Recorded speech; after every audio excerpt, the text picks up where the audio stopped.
O Senhor esteja convosco. Ele está no meio de nós.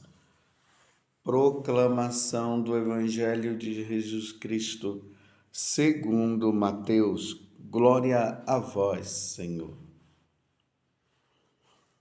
Naquele tempo, dirigindo-se Jesus aos chefes dos sacerdotes e aos anciãos do povo, disse-lhes: Escutai esta parábola. Certo proprietário plantou uma vinha, pôs uma cerca em volta, fez nela um lagar para esmagar as uvas e construiu uma torre de guarda. Depois arrendou-a a avianteiros e viajou para o estrangeiro. Quando chegou o tempo da colheita, o proprietário mandou seus empregados aos vianteiros para receber seus frutos. Os vianteiros, porém, agarraram os empregados, espancaram um, mataram a outro e ao terceiro apedrejaram. O proprietário mandou de novo outros empregados, em maior número do que os primeiros, mas eles os trataram da mesma forma. Finalmente, o proprietário enviou-lhes o seu filho, pensando: ao meu filho eles vão respeitar. Os vianteiros, porém, ao verem o filho, disseram entre si: este é o herdeiro. Vinde, vamos matá-lo e tomar posse da sua herança. Então agarraram o filho, jogaram-no para fora da vinha e o mataram. Pois bem, quando o dono da vinha voltar, o que fará com esses vianteiros? Os sumos sacerdotes e os anciãos do povo responderam: com certeza mandará matar de modo violento esses perversos e arrendará a vinha a outros vianteiros que lhe entregarão os frutos no tempo certo. Então Jesus lhes disse: vós nunca lestes nas Escrituras? A pedra que os construtores rejeitaram tornou-se a pedra angular? Isto foi feito pelo Senhor e é maravilhoso aos nossos olhos. Por isso eu vos digo: o reino de Deus vos será tirado e será entregue a um povo que produzirá frutos. Os sumos sacerdotes e fariseus ouviram a parábola de Jesus e compreenderam que estava falando deles. Procuraram prendê-lo, mas ficaram com medo das multidões, pois elas consideravam Jesus um profeta. Palavra da salvação, glória a vós, Senhor. Meus irmãos e minhas irmãs, estamos nesse tempo de Quaresma, estamos refletindo, observando como está o nosso relacionamento com Deus, conosco mesmo, com os nossos irmãos. No Evangelho de hoje, eu resumiria ele apenas numa frase: o homem rejeita Deus. O homem não quer saber de Deus. O homem quer se colocar no lugar de Deus. Simplesmente isso. E Jesus deixa bem claro aqui no Evangelho, quando ele diz: vós nunca lestes nas Escrituras? A pedra que os construtores rejeitaram tornou-se a pedra angular? Isto foi feita pelo Senhor e é maravilhoso aos nossos olhos. A pedra foi rejeitada. Jesus foi rejeitado. Mas é preciso, meus irmãos, perceber aqui uma coisa. No capítulo 12 do livro do Apocalipse, ali a partir do versículo 7 a 9, nós encontramos a primeira rejeição de Deus, que aconteceu com a antiga serpente, o sedutor do mundo inteiro, o diabo, Satanás, o dragão. Ele rejeitou Deus. A rejeição dele para com Deus começou justamente porque ele quis ser maior do que Deus. Ele quis ser Deus. Essa foi a rejeição. E ele foi expulso do céu. E aqui no livro do Apocalipse vai dizer que ele veio também fazer com que nós, seres humanos, rejeitasse Deus também. No capítulo 1 do livro do Gênesis, Deus nos cria. Deus cria tudo, cria todas as coisas e nos faz a sua imagem e semelhança e nos coloca no jardim do Éden, no jardim da felicidade. Satanás, em forma de serpente, foi lá e seduziu Eva, porque Deus já havia dito para ela não comer, tanto ela como Adão, não comerem um fruto do conhecimento do bem e do mal, senão eles iriam morrer. E o demônio, em forma de serpente, o dragão, o sedutor do mundo inteiro, como diz no livro do Apocalipse, que eu acabei de citar. Ele fez com que Eva pudesse se deixar levar por ela, dizendo assim: quando comerdes do fruto, vossos olhos se abrirão e sereis como ele. Vocês estão entendendo o que é que a serpente faz? Faz com que Eva seja seduzida por ele, a desejá-lo o coração, a ser igual a Deus. E Eva, infelizmente, comeu do fruto. E depois ofereceu a Adão. E esse desejo do homem de querer ser igual a Deus se perpetuou até nos tempos de hoje. O homem, quando ele quer ser igual a Deus, ele está rejeitando a Deus. No capítulo 3 também, o versículo 15 desse livro do Gênesis, Deus deixou bem claro, depois de todo este mal que aconteceu, Deus falou o seguinte: porém, inimizade entre ti e a mulher, entre a sua descendência e a dela.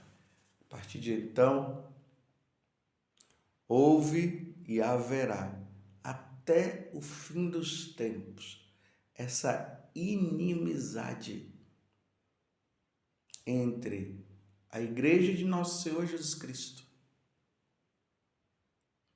Nossa Senhora, a sua mãe, e todos nós, tendo como centro o próprio Jesus, uma inimizade. O diabo criou um ódio por todos nós, pelos seguidores de nosso Senhor Jesus Cristo.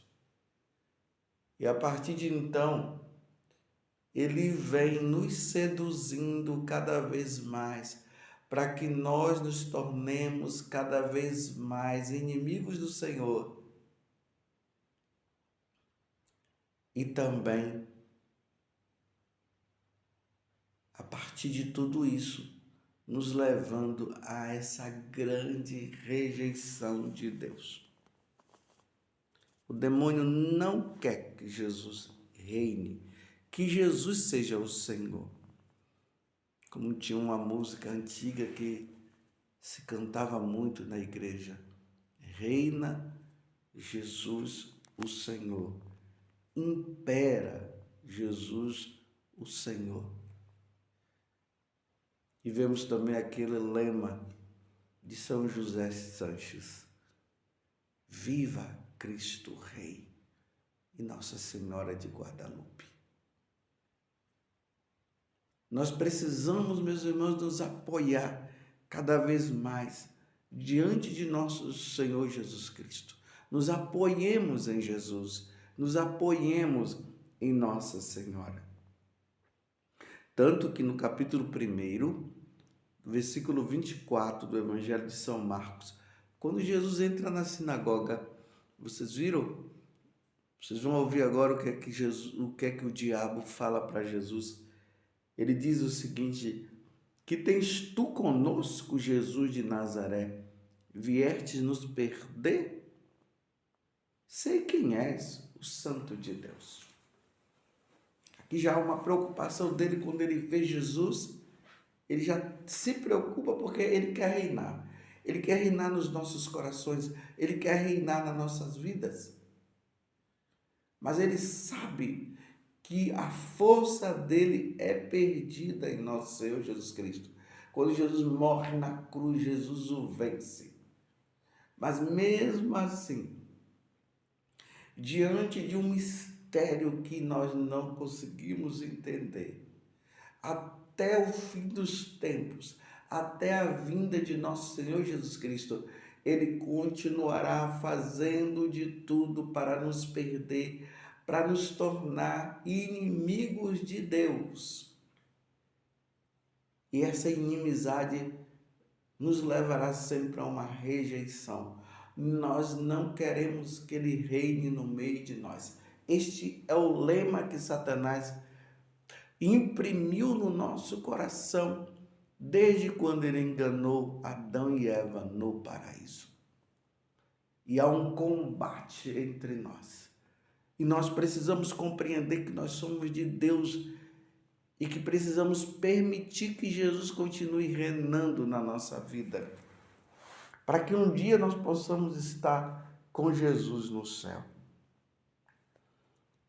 No decorrer dos anos, no decorrer dos tempos, Satanás foi fazendo com que Deus, que é o centro, fosse tirado do centro e colocado o homem.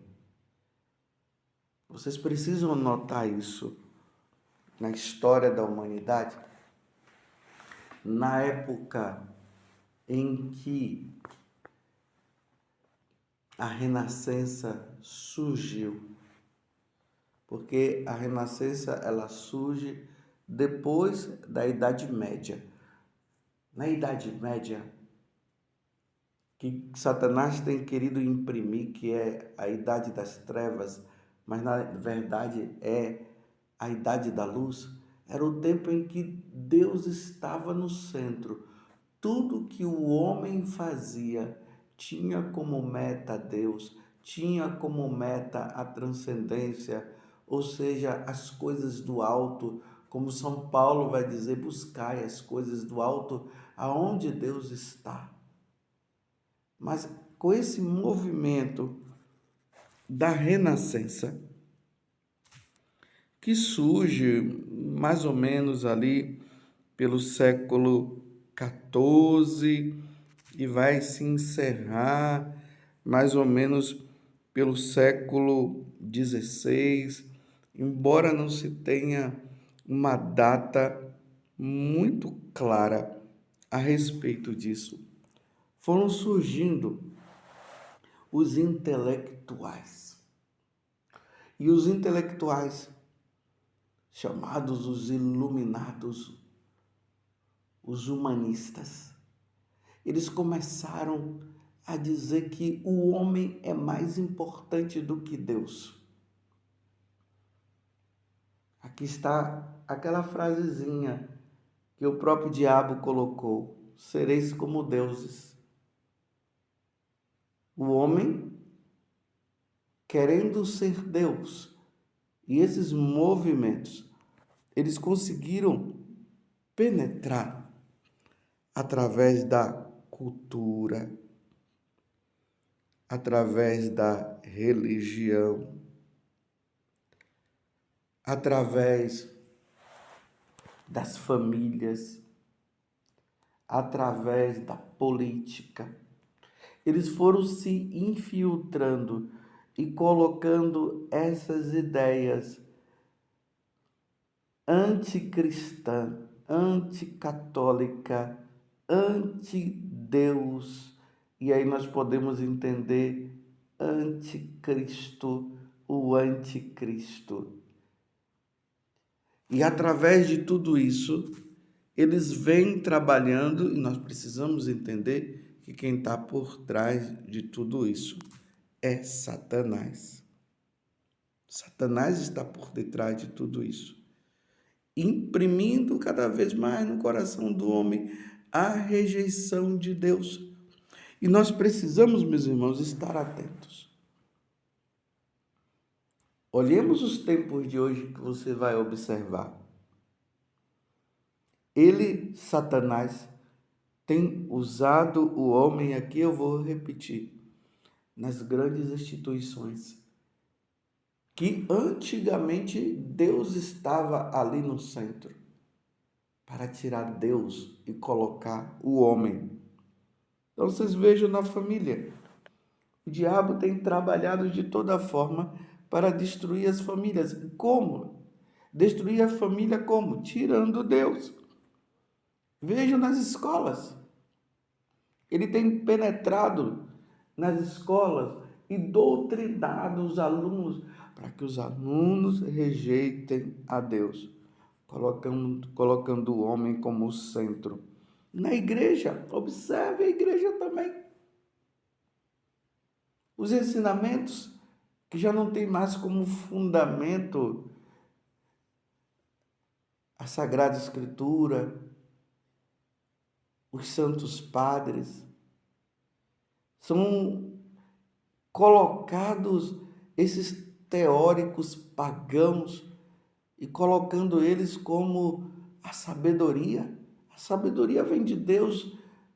Deus é a sabedoria. É em Deus que nós devemos buscar. É nele que nós devemos estar. E esses ateus têm colocado e impresso através de professores que já são doutrinados, que já são paganizados. Eles vão introduzindo isso no coração dos alunos. A política. Teve uma época que o império e o papa, ou seja, o Estado e a igreja andavam juntos. Houve uma cisão. A igreja ficou de um lado, o Estado ficou do outro, e aí começou o grande combate entre um e o outro, e o Estado rejeitando Deus de toda forma. Lembremos da Revolução Francesa. A Revolução Francesa foi um dos pontapés para que tudo isso acontecesse. Vocês se lembram de que Nossa Senhora falou em Fátima, que era preciso consagrar a Rússia, porque havia uma preocupação de Nossa Senhora de que através dela o mal se espalharia no mundo. Que mal é esse? O materialismo, a rejeição de Deus, a negação do céu, da eternidade. Então o homem se volta para um materialismo muito grande, negando a existência de Deus. E se o homem rejeita Deus, ele vira um animal. É assim, meus irmãos, o sentido geral desta parábola, e nós precisamos estar atentos. Peçamos a Deus, meus irmãos, no dia de hoje, por meio de Nossa Senhora, que nós não rejeitemos a Deus, porque se houver uma rejeição completa de Deus, falando que a felicidade nossa está neste mundo e que o céu não existe, o homem será condenado para sempre. Porque é isso que Satanás quer. Uma vez que ele já foi condenado, ele quer nos levar também à condenação eterna. Peçamos a Nossa Senhora que ela interceda por nós, pela Igreja, pela fidelidade da Igreja. Louvado seja nosso Senhor Jesus Cristo, para sempre seja louvado, e a nossa Mãe, Maria Santíssima.